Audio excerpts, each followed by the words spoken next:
Welcome back, friends, with more Heartstopper. This is Season 2, Episode 7, and we're headed back to the UK after a wonderful Paris trip. So many great and romantic things happened during that time. Tao and Elle were actually able to be together. Farouk and Ayaji hooked up, and then Tao and Charlie had some really great moments. Nick came out as well. There are definitely things that need to be worried about, though, in the meantime. Looking forward to how the last two episodes will wrap up this season. I think people mentioned to me in the comments of Season 1 that the show got renewed for Season 2 and 3, so we don't have to cross our fingers waiting for Season 3 and its renewal. But yeah, definitely willing to wait on that in the face of the writer and actor strikes, because those people definitely deserve so much more of the pie. But alright, that aside, check out the full reactions on Patreon, leave a like, and let's get started. I was crying at a party, which is... Uh-oh. Girls, are you awake? It's yes. almost midday. You know Granny would have a heart attack if she knew I was letting your girlfriend sleep over. Granny would have a heart attack if she knew I was a lesbian.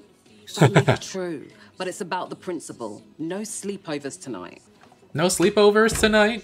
I should probably go, but I don't want you to. Yeah, I don't want you to. The food uneaten. He's feeling the lack of control. Oh. Ben, why? Yeah! Awesome. You're in a good mood. Yeah. Have you told her? Anything I should know about? Maybe. Maybe. Me and Elle decided to get together. Aww. Ella's the most special girl. The perfect girl for my perfect boy. Aww. Oh, I have to call Papa to tell her the news, and then I have to call Auntie Lee and Auntie Mum, Sang. we're not. We haven't talked about actually being boyfriend and girlfriend. Oh, we've both been waiting for this. Aww, this is so cute. Dad's coming to visit. Sick. Could we invite Charlie over? That's a lovely idea. What, you're Is it? joking? Yes, we can invite his parents and his sister, make a proper dinner party out of it. How come Nick gets to invite someone and I don't? Do you a have girlfriend someone you'd to like invite? David? You should have. Aw, It was really fun. with the sister. Summer is for sleeping. Oh, Tori. Yes. Get over it. Stop it. Okay.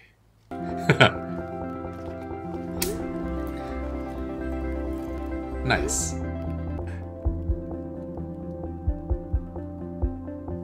Tao.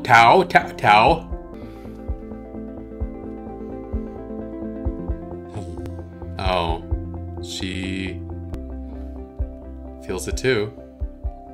She's gonna lie about it. Oh, we're about to get a look at her home life. And that is not a... There's like a dark mist coming out of the home. Shit. I'm gonna catch up with you in a bit. I said I'd meet up with James. Oh my god, they're gonna kiss! Good luck. They already did, and it did not go well. I don't know, maybe? Try it on. It's a Look, suit. the lining matches my dress, it's perfect. Would you like to, be my prom date? Aww. Really? Of course. We might get a lot of attention, and I don't want to wear matching suits. Oh, me neither. Man, the light's Good. reflecting in their eyes. Good. What's the deal with this exhibition thing anyway? They like your art enough to exhibit it, but they still can't tell you if you've got in. You got in, didn't you? Yeah. I don't know how Tao will take it. She's perceptive I about just haven't that. decided yet. Decided if you're going? Of course you're going. I don't know if I can afford it. I haven't got much left after Paris, but... No, it's fine. I've got some change. Everybody's pitching in. I've got some. Aww. They're so supportive of her. That's just a clump of money. You know, I read all these books where people fall in love and still Yeah. have absolutely no idea. I thought that I might feel that way about you, but then we kissed and I felt I should say nothing. that I didn't. I think there might be something wrong with me. No. Oh, man. Something definitely happened. Did you kiss? Can you guys just shut up? I'm sorry to break it to you. I don't like him back. Okay? You can all carry on with your day now. I don't want to talk about it. Oh, man. Everybody's here. Ciao. Hello. No, they've made up. The pacing's interesting, because everything is hunky-dory now. Safe place. Oh. You got in? Yeah. Oh my god! Ow! Hi. How are you? I'm good. Oh, the color. The lighting changed. Now we're kind of forced to have that conversation. Oh wow, is he gonna find a piece that speaks to him? What's it about? Basically about my experience being aromantic and asexual. Well, there you go. Being in a world where romance and sex are prized with everything else when you don't feel those forms of attraction. The euphoria of freeing yourself from those pressures and expectations. There's definitely that too. You could just be unapologetically yourself without actually having to worry about what other people think. I mean, to some level. Like, you don't have to worry about Can we just have romantic interest. No. No. All will be revealed. What? She's Darcy? so moody. So you guys can't tease me about being the token ally anymore now that Sahar's here. I don't know what you're talking about. I'm bisexual. Oh. So... She had no idea. Imogen. Oh, Imogen. I should probably leave. But you'll miss Elle's painting. If I leave it any longer, I'll just make her more angry. Yeah. Elle Argent, who will be joining us in September for her sixth form studies. Now, before the big reveal, would you like to say a few words about your piece? She didn't prepare anything. With this piece, Oh my I god. guess I wanted to capture a place that holds a lot of happy memories. Oh my god. I just... Even in the darker times. Somewhere I always felt safe. I just realized what this is about. Let's have a look. 1, 2, 3. Yeah. Of course it's gonna be about them and their friendship. All I care about is you being happy, and wherever you are, I'll still want to be with you. Okay. But I also still haven't decided yet. I may still stay at Higgs. No, you have to go. I don't know. This seems like a huge opportunity, and what would be the benefit of not going?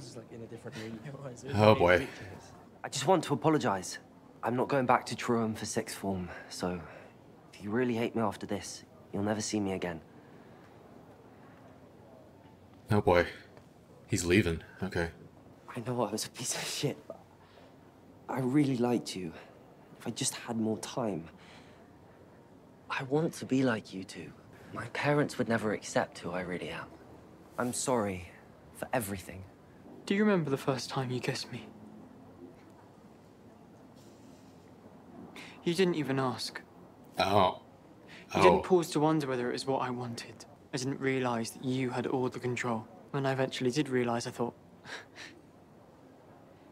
this must be what I deserve. Wow. Someone taking whatever he wants from me whenever he wants. Jeez. Treating me like I'm nothing the rest of the time. And now whenever anything good happens in my life, there's a little voice in the back of my mind telling me I'm worthless. Oh, man. And I don't deserve it. And now you want me to forgive you so you can feel better about yourself. I'm glad you realized what you did was wrong, but you don't get to ambush me into forgiving you. Sorry doesn't make up for everything you did to me.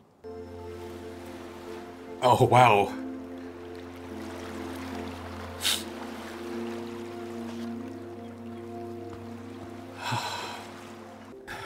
Wow. Do we need to pretend to be platonic BFFs in front of your dad? Until you tell him? Yeah, maybe just for now. But I'm gonna tell him about us tonight. Tonight? I'm here for you, mate.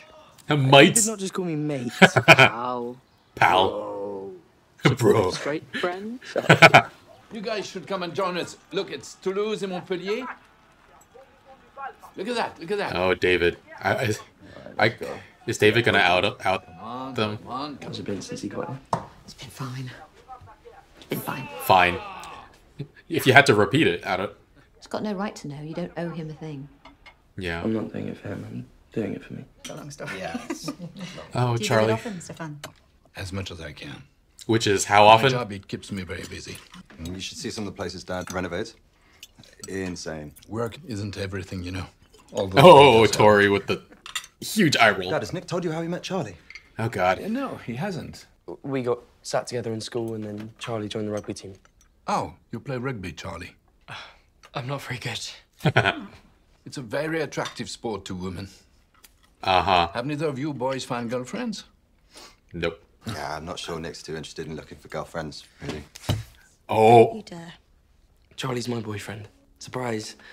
I'm bi, he's gay, and I was actually really stressed out about how I was going to tell you. But you know what? I don't care what you think about it anymore. Because you don't care to even see us more than 2 times a year. And I don't know why you're acting like you are 10 years old. Frickin' David. But your bullying just doesn't affect me anymore because, quite simply, I do not care. I like who I am. I like my life. Maybe you should stay with Dad next time. Sorry, Mum. Let him speak to us like that. Oh, David, be quiet. We've had quite enough from you, thank It's you. Nick that's making a scene. No, you motherfucker. Always causing a fuss. Dad agrees. You have not grown up into the man I had hoped you would be, David. Ooh. As if you have any right to say that. You barely see your children. Charlie's family doesn't. Something. Do you want a hug anyway? Always. Well, that went well. He's not a very good dad, is he? No, he's not. Rather rubbish. Why doesn't he care? I wish I understood, but I don't. I think it's a very sad way to exist. She loves him enough for the both of them, but sorry. Nick, I'm sorry. I want to be better. Well, that's a start. So then. Call me when you get back to Edinburgh, huh? Glasgow. Oh, yeah, Glasgow, yeah. Doesn't even remember where he's staying, where he lives. Well, I don't really understand these things, but it seems like a very nice young man. He is. He says he wants to be better. Is this just a momentary feeling of guilt and then it'll pass? Oh boy. Mate, well, exactly. That's it. You are a pathetic little man. Talk about my brother like that again, and I'll end you. It takes a lot for Nick to stand up to David like that. He must care for Charlie very deeply. He's a nice boy, when he's not distracting you from your coursework. Oh my god. And maybe we could have him and Sarah round in a few weeks? So? So? Prom tomorrow, wow. We're still going together? Yeah. Charlie didn't eat very much. Yeah, he didn't. I was thinking, does he want to tell her about it? Can he talk to her about it?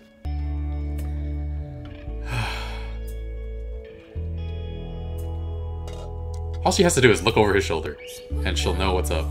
Take that off this instant. No, I have had enough. They will not laugh. My friends are supportive. My friends like me. Oh, god damn it. Did she just kick her out of the house? Tara's mom just said no sleepovers. She'll understand, right? God damn it. I had a feeling it was something bad, but very heart-wrenching episode. Oh, I didn't want to jump to conclusions earlier in the season, but I did speculate that there was something dark going on in Darcy's life. I even said she might have homophobic parents, and I'm so bummed to see it actually play out. And yeah, she's kept it a secret. She's dealing with all of this on her own. Tara asked her in a previous episode why she'd never met Darcy's parents, why she never goes over to her place. If she knew the situation, she wouldn't ask, she would know. And so, yeah, Darcy's keeping all of this to herself. And Tara's mom letting Darcy sleep over in the first place is a pretty cool parent thing to do, given the fact that they are attracted to each other, they're dating. And she did say no sleepover tonight, but as long as Darcy explains the situation, that she was kicked out of her home for daring to wear a suit, I think Tara's mom will welcome her in. It's probably just as likely that she's just gonna sneak in, though. Either way, there's gonna be a very real conversation between the two of them. All along, Tara has been wanting Darcy to be more open with her about her feelings. Definitely not the ideal way for that to happen, but it likely will. And yeah, my heart broke for Darcy. I mentioned before that outwardly she's very chaotic, bright, and fun. And given the clues that have been dropped along the way, I wondered if all of that was in part to mask the pain she's going through. And I'm so glad that she has Tara and she has good friends who are going to be there for her. I guess she could actually technically go to anybody else's place too and they would welcome her in. But yeah, I definitely was heartbroken over that scene. You can barely hear what is even being said, but you know what's happening. And it makes me think about all the real kids who are going through this in real life and all the queer kids out there who don't have the support system that Darcy has. Like, what happened to Darcy is terrible, but I'm sure she's going to be safe. But that isn't always the case. And yeah, this scene really shook me. The way they animated the entrance to her place was just a dark cloud. Poor girl. But yeah, all her friends pitching in money so she could afford the suit earlier in the episode. Like, it's still traumatic being kicked out by your family like that, but I think because of her friends, because of her girlfriend, she'll be okay by the end of it all. We had Isaac's storyline come to the forefront more in this episode. Even as he was kind of breaking James's heart, he felt unseen because James was like kind-heartedly telling him that maybe he'll find the right person someday. And like all of society is trying to tell him that he should feel a certain way. And Isaac feels like there's something wrong with him because he doesn't feel that way about anybody. And the moment he lashed out at all his friends was really, really sad because yeah, he was angry at not understanding himself, but also in that moment, they're like reinforcing this part of society that continually makes him feel like something's wrong with him. And it's not their fault, but his frustration just spills over and it's really, really sad. That being said, the scene at the art gallery where he connects with this artist, it's a fantastic moment and it probably gave him some clarity about how he feels. And the artist was talking about how freeing it can be. I know so many people who act a certain way to try to impress people that they're attracted to. We saw how Tao tried to become an entirely different person to try to ask out Elle. And I mean, yes, Isaac will still have people he wants to have the approval of, but not in that way. So the hope is that he feels the freedom to be as unapologetically himself as possible going forward. Definitely fun to see Charlie and Tori bond over video games. Tori is the best older sister. She's like barely in the show, but I really enjoy it whenever she's on screen. There was that dinner party scene where she digs her nails into David for continually pushing Nick to come out. And I really enjoyed the part where she threatened his life as well. Hope that phone shattered on the way down the stairs, honestly. But yeah, that dinner party, Nick told off his dad and David. Nick is still coming to terms with the fact that he's got a shitty father. And he says he doesn't care about the neglect from his father and the bullying from David. And I think it's a little bit more complicated than that. I definitely think he wants not to care, but it also has to hurt to have your family be like that and not show you the support that every kid deserves. So I think Nick is very kind and very brave. I'm glad his father didn't say anything homophobic to him. I think we have a very interesting family dynamic going on with Stefan saying he's disappointed in the man David's becoming, given how little he was around for actually raising him. Like, the audacity of him criticizing like that. Like, I'm sure Mom's not too happy about David either, but Stefan doesn't get to say that. And I do feel like Mom isn't hard enough on David for his shit. For somebody who loves Nick and accepts him so much to put up with the bullshit that David spews is weird to see. Maybe she doesn't know how to handle it. I don't know. What else? The art gallery scenes were really great. Imogen, oh my god, she always puts her foot in her own mouth. Like, she's trying so hard, but she's so bad at it. I love that that's been the storyline for like 2 seasons. And yeah, Elle tried to keep the secret that she got into the school from Tao for his sake, worried that he'd take it hard, that he'd feel left behind. And we saw him type out stuff about her leaving everybody behind, but then delete it. So he still feels the insecurity, but it seems like he's slowly learning that his insecurities might not be rational, and he chooses not to act on them. Like, he recognizes the emotion, he processes it, and then chooses a different reaction than his guttural one. So yeah, proud for Tao growing in this way. And we have to get to the point where he actively pushes for her to go if it's the right thing for her, which it definitely seems like it is. I mean, the fact that there are other queer and trans people like her, a real sense of community there, that alone is a huge deal. And then add on to that her dream of wanting to become an artist, it definitely feels like the right move for her to go. So hopefully he can get to a point where he actively supports her in going. Also, Tao dancing around his room, and the fact that his mom is so supportive and actively cheering him on in his life. Seriously though, she's just the best. Making her son feel loved, connecting with him, and then his continued dancing just because he's so happy with the way his life is going. He is so goofy and I'm all here for it, love him for it. And the safe space painting that Elle made, I didn't even bother to speculate about what it could be, but when she was about to unveil it, I just knew instinctually what it was going to be and that it would be something that would help ease Tao's insecurities. And yeah, the friend group being her safe space is just perfect. And then we finally get to Ben's scene. It's clear that he's working on himself and trying to be better, but he's still pretty far off from that. And he didn't understand the extent of the psychological trauma that he inflicted on Charlie in the first place. Like, we didn't even really know. And it is really heartbreaking. Whenever something good happens in Charlie's life, there's a voice in the back of his head that tells him he's not good enough. And there's a part of him that believed that the way Ben treated him was what he deserved. That is terrifyingly sad. And we've been talking about Charlie's feeling of control with his eating. That gets painted in a very different light with how Ben made him feel as well. And yeah, Charlie was definitely under no obligation to forgive Ben. You don't say sorry to get forgiveness. And Charlie was right about it being an attempt to ambush forgiveness from him so he could feel some kind of positive closure before leaving the school. And I don't think it was conscious, but like still, I think Ben's actor did a great job of selling that feeling of freedom, of lifting that burden once you feel like you've grown and are finally setting things right. And then having his smile just wiped off his face as he realizes just how much he screwed up, how much pain he caused. And yeah, I think it was beautifully acted. The writing on the show and the original artist and writer is just so good, because we hate Ben on some level for what he did to Charlie, but we also understand how he got to be the way he was. We see him finally try to be better in this episode and non-antagonistic, and the rainbow wave from the Here and Queer exhibit flowing out towards Ben, and then him turning away and walking away from it. It's heartbreaking, and it sends such a powerful message as well. And this is not me letting Ben off the hook for everything he did, but things didn't have to be this way. The homophobia, transphobia, all the bigotry that existed, and the lack of teaching about boundaries in our society has shaped all of them. And Charlie deserved to live in a world where he wasn't taken advantage of and assaulted by Ben. Ben deserved to grow up in an environment that didn't contribute to him being a person who could do all those kinds of things in the first place.